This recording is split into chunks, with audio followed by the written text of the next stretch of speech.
Although long out of print, Gladiator and Circus Maximus by Avalon Hill offer plenty of action and excitement that is set in the ancient empire of Rome. Gladiator puts you in the arena fighting for your life, while Circus Maximus brings you the thrill of chariot racing. But what if you could combine both games into a single campaign?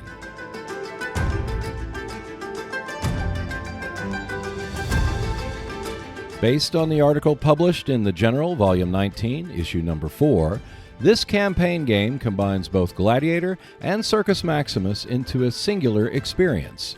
You play the head of a powerful family that controls both gladiators and charioteers in a quest to acquire the most amount of money. Obviously, you will need to own and have played both games before you can start the campaign game. Each player will start with 4 gladiators, 3 chariots, and 10,000 sesterces. Create a light, medium, heavy, and retiarius gladiator along with chariots using the standard rules in each game. You'll have to find your own way of keeping track of the money.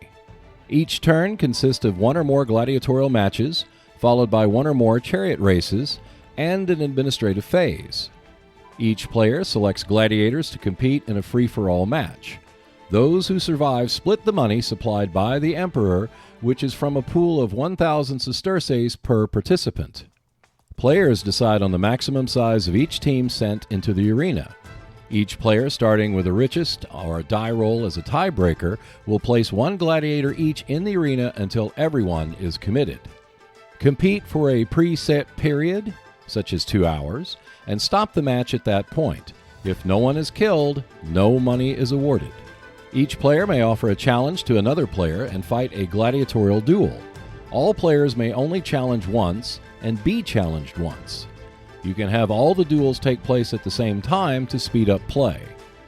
Any player making a challenge must also put up 100 sesterces as a bet. The other player may decline participating in the duel, but must give up 100 sesterces.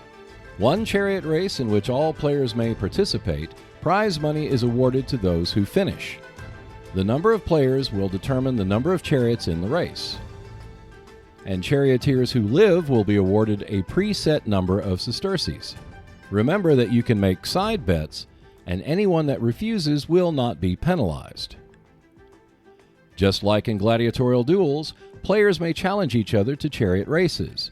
You may be challenged once and challenge once. You may play out all the races at the same time to speed up play. Match races are held head-to-head with 1, 2, or 3 chariots each for both players. The challenge order is the same as in gladiatorial duels. Use the betting system in Gladiator for chariot duels. The administrative phase consists of 5 different sections in which some administrative and bookkeeping functions must be performed.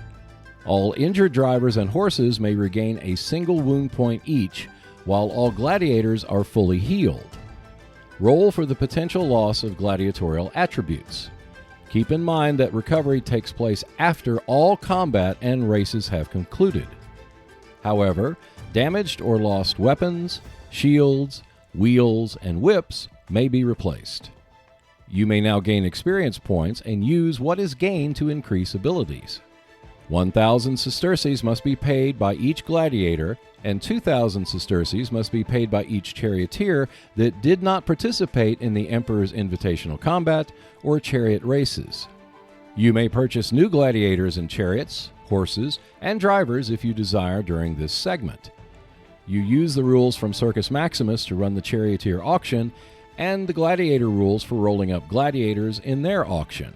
A gladiator that wins 10 matches, surviving through a missus does not count, or a charioteer that wins 10 races may become the Emperor's champion.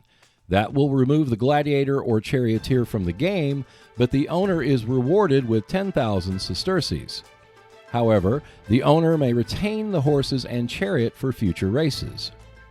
You may make any deals you want that are agreed upon by other players. This includes the selling or trading of gladiators, charioteers, and teams to each other. You may even grant loans with interest and repayment terms. Players who fail to repay the loans are eliminated from the game. With what funds they have are turned over to the Emperor. All transactions must be made during the administrative phase. If you use unlimited experience points in creating gladiators or charioteers, it is possible to create super beings that are difficult, if not impossible, to kill or stop. In such cases, players may place a bounty on the head of the super gladiator or charioteer that will certainly focus attention on them during the Emperor's invitationals.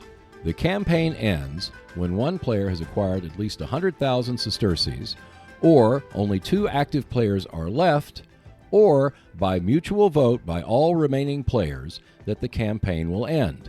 The player with the most amount of money is the winner.